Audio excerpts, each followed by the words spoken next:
Welcome to the Tech Meme Ride Home for Tuesday, March 9th, 2021. I'm Brian McCullough. Today, is Joe Biden about to name the architect of the current antitrust movement to a seat on the FTC?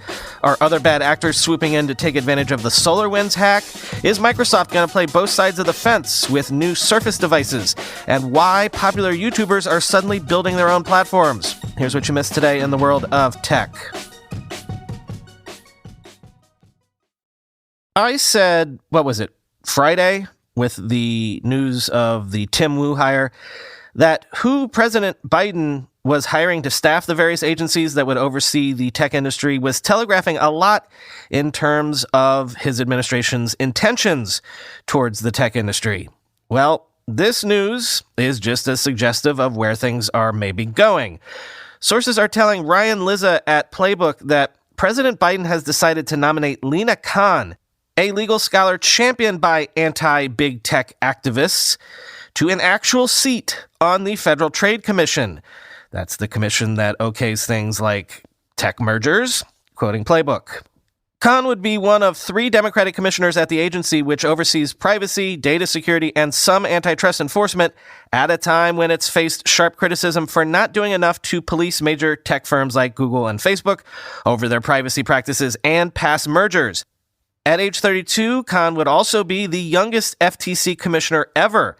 Khan served as an aide to the House Judiciary Antitrust Committee's probe into antitrust and major tech platforms including Amazon, Apple, Google, and Facebook.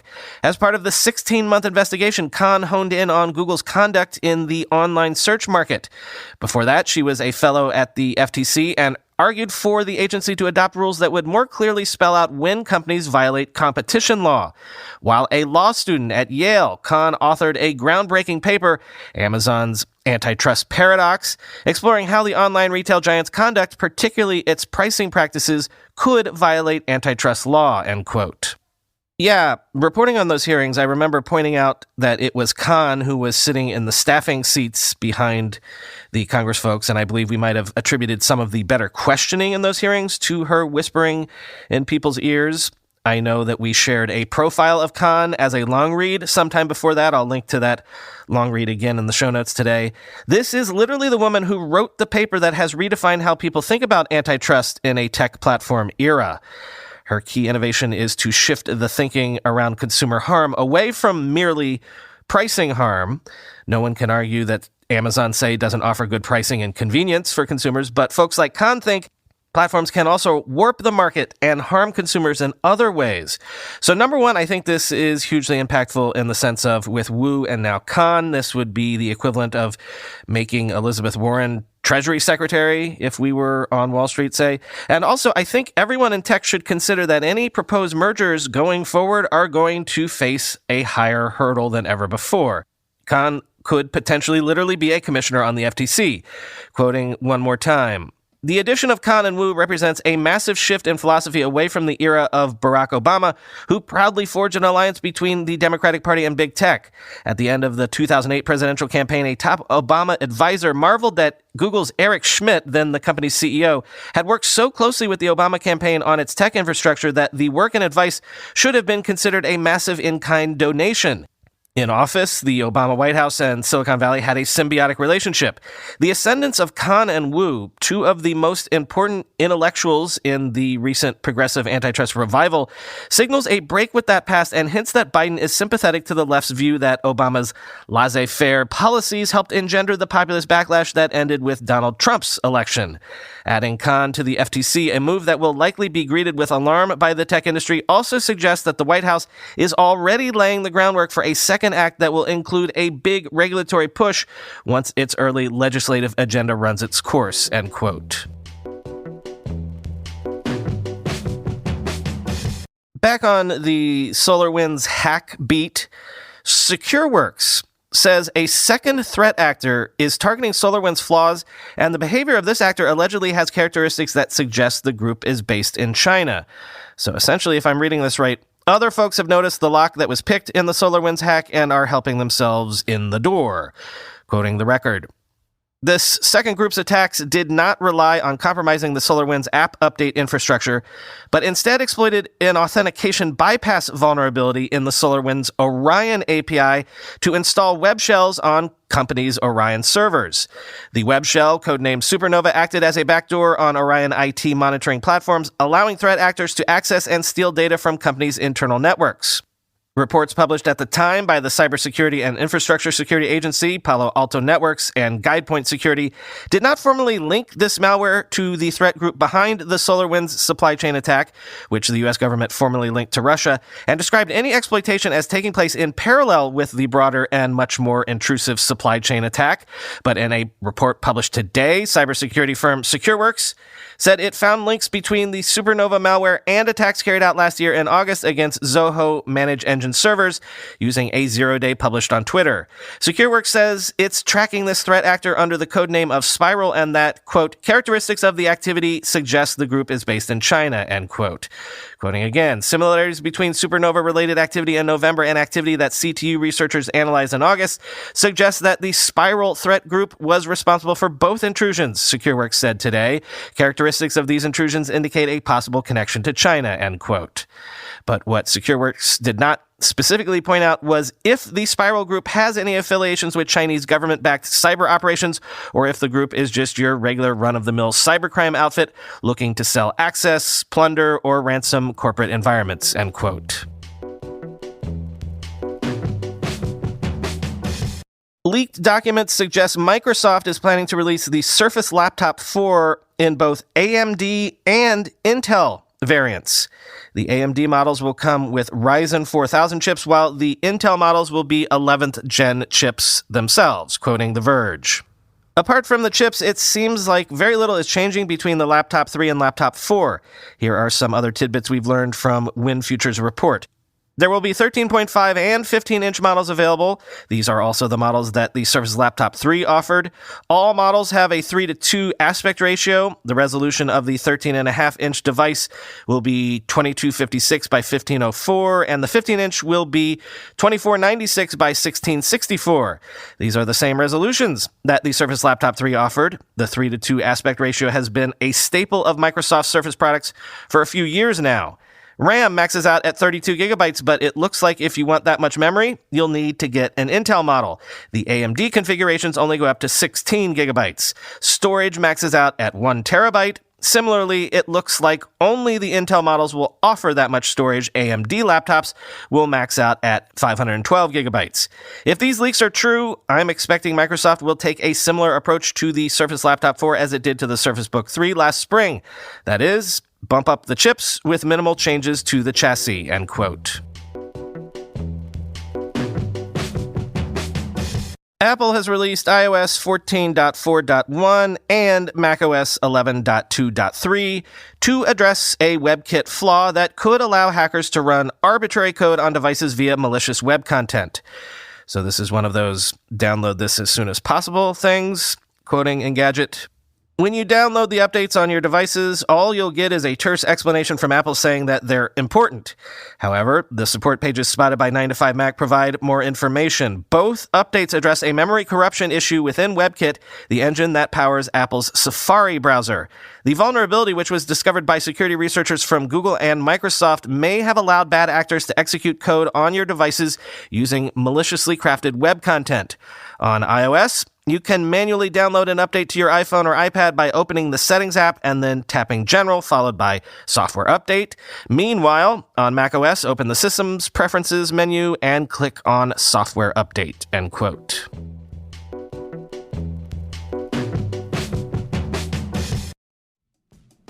I told you about Editor X not too long ago, the design platform built specifically for designers and agencies where you can create complex sites while feeling like you're working on a visual design software platform.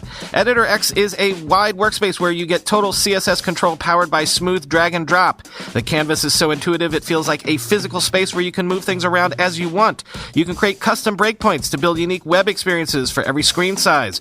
You'll get total accuracy over responsive sizing units and docking to give you you developer-level control in a designer's world. Combined with all of this, Editor X has a massive range of integrated business solutions, so your sites will not only be works of art, they'll serve the needs of any type of business. Now, picture a hassle-free client handover. With Editor X's code-free CMS, your clients can update site content behind the scenes without messing up your design. Finally, imagine an efficient workflow and collaboration process. With Editor X's recently launched shareable design libraries plus other exciting new features coming soon, you and your team can work more effectively together. I can talk about this all day, but you should really go see it for yourself at editorx.com and discover the new standard in web design, editorx.com. I am not in any way making this up. I used my monthly Audible credit just this morning to download The Habsburgs to Rule the World by Martin Ratty. There's not been a good survey of the Habsburg dynasty for decades, and this book looks to be the real deal. I got the Kindle book as well, so I can go back and forth between reading and listening using that Whisper Sync feature that Audible has. I've been an Audible subscriber for years, maybe over a decade. Audible is the leading provider of spoken word entertainment all in one place. At Audible, you can find the largest selection of audiobooks anywhere, and with their newest plan, Audible Plus, you get full access to the popular Plus catalog. Now you can listen all you want to thousands and thousands of popular audiobooks, original entertainment, and podcasts, including ad-free versions of your favorite shows and exclusive series.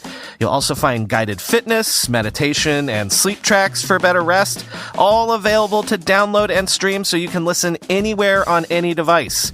Listeners to this show can try out Audible Plus for free for 30 days. Just go to audible.com/techmeme or text techmeme to 500-500 to try this out.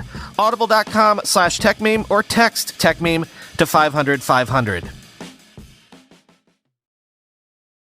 In all of the talk of the creator economy taking off now, there are two big narratives at play simultaneously that are nonetheless somewhat in conflict with each other.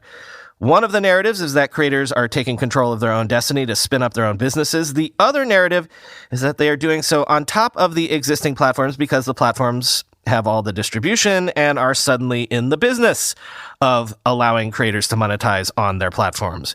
But if the revolution is merely the big platforms simply rolling out better tools for creators to make money, then that doesn't feel quite so revolutionary, does it?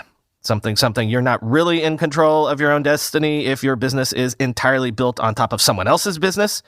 So just keeping my eye on stories like this one from the BBC, quote, Google-owned YouTube gets most episodes of Linus Tech Tips a week late. Now they debut on Linus's own website called Floatplane, which attracts a much smaller crowd. Quote, Google has been very, very good to me, Linus says. But it's a lot of eggs in one basket, end quote. And with a staff of 24, he cannot rely on the company to continue being what he calls his benevolent overlord. He is not the only YouTube star looking for alternatives. For a long time, there have been tensions between those creating content on YouTube and the company providing the platform, ranging from disputes about ad revenue to copyright problems and even rows about the way videos are recommended to people. Many successful YouTubers are now sizable companies in their own right and are seeking to safeguard their futures. For the last few years, Linus and co-worker Luc Lafreniere have been investing in their own platform called Floatplane. The pair stresses that it is not and never will be a YouTube competitor. But they nonetheless hope to provide a platform for existing video creators with a loyal audience who might be willing to pay a few dollars a month to directly support the video makers they love. It's only going to be your really hardcore fans, Luke explains. There is no algorithm. They're going to be served everything you make, end quote. Mostly focused on technology video makers for now, the platform is not open to everyone. The duo say it is growing slowly, and they are putting any profit back into building the site, end quote. The piece then goes on to describe other new creator platforms that are popping up everywhere for YouTube stars, and they all seem to be part of the same trend. Sure, you might give your broadest stuff to the algorithms to feed the beast that is scale, but your best fans, your true fans, will come for more exclusive content that you serve yourself on your own platform, and by the way, charge for yourself without giving too much of a cut to a third party. So you see why I say these trends are running in parallel, but are also in direct conflict. Let me quote another example from the piece. Nurturing a community is part of why LA-based visual effects studio Corridor Digital built its own fan-powered site. Its founders, Sam Gorski and Nico Puringer, are filmmakers, but started publishing on YouTube a decade ago while they toured the LA circuit to get film projects made. Today, their multi-person studio is hugely popular on YouTube for its videos that break down the best and worst Hollywood visual effects and stunts and show their audience how they make their own short films. On the Corridor Digital site, fans earn producer points with their monthly $4 subscription, which they can put towards funding videos they would like to see made. The audience can decide whether to back an instructional course on how to make videos or lend support to a visual effects-laden Dungeons & Dragons campaign instead. YouTube has been our path, and it's been a great path, says Christian Fergerstrom, one of the studio's producers. But he said success eventually led the company to ask, what is stopping us from doing this ourselves, end quote. Well, nothing really, except for, again, that whole distribution problem. Though, if you've solved that, or again, if you use the platforms and the algorithms as the chum to sort of attract an audience, then I guess it works to create your own platform to serve the true fans that you carved out of that scale that was provided by the platforms. Point I'm making here is twofold. Number one, when we talk about the creator economy being birthed right now, it's not just about TikTok adding ways to tip creators or Twitter doing subscriptions or Clubhouse eventually finding, a business model selling tickets or something like that. Those are just tools to monetize on top of the existing platforms. The real revolution would be if each creator had a way to create their own platforms. And number two, it's interesting to me the degree to which it is the algorithms themselves that seem to be the glass ceiling that creators are increasingly bumping their heads against and thus incentivizing them to strike out on their own. Quoting one last time. One of the most successful rival platforms, Nebula, was built on a simple premise: giving creators independence from YouTube's algorithms. Quote, starting a business on YouTube is like opening a brand new store in a shopping center, founder Dave Wiskus explains, except you might come in to open your shop one day and the shopping center has just moved you to the other end where there are no customers and there's no foot traffic, and you'll never know why, end quote. On Nebula, subscribers get access to everything for $5 a month. The company says it has 200,000 paying subscribers. There are no content recommendation algorithms, and video makers are not penalized if they do not publish the quote-unquote right kind of content, end quote. Finally today, a bit of a product review, or an interesting gadget. If you're like me, then you don't want to touch Amazon's Ring smart doorbell with a 10-foot pole for obvious reasons. I don't also want to go into the Nest ecosystem again.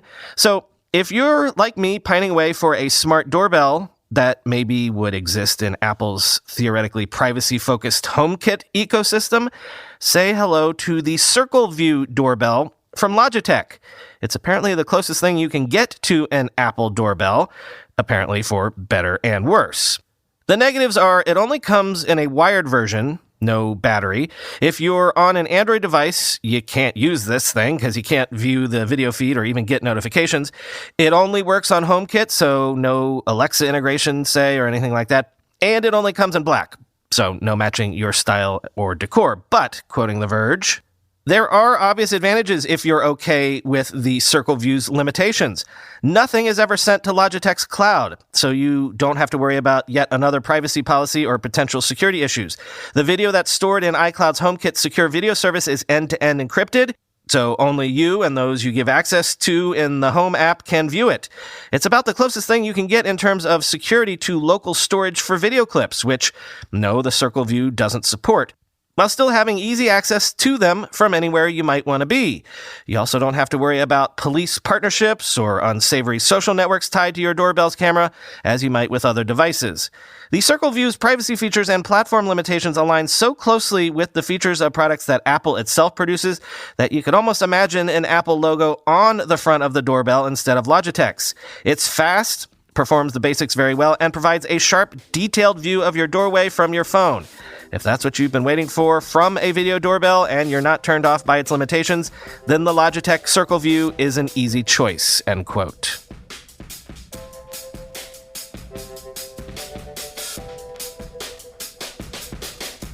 I was catching up with episodes of the Kottke Ride Home during my daily treks across the breadth of Brooklyn, both yesterday and today.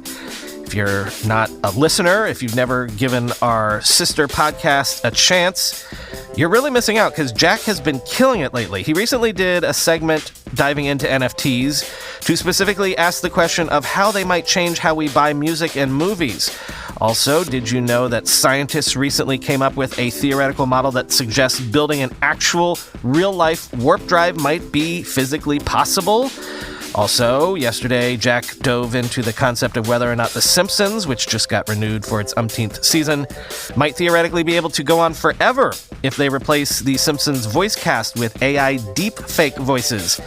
And he also got into that story that you might have seen on social media about the New York City woman who found a hidden apartment behind her medicine cabinet. I love the Cocky Ride Home. Even if we didn't produce it ourselves, I'd be such a fan of it. It's just like this show. It's a daily news rundown, except it's not just about tech. It's about everything. Everything cool that happened today in the world. If you've not given it a try, I highly encourage you to search your podcast app now for Cocky Ride Home. That's Kottke, by the way. Cocky Ride Home. Link also in the show notes. Talk to you tomorrow.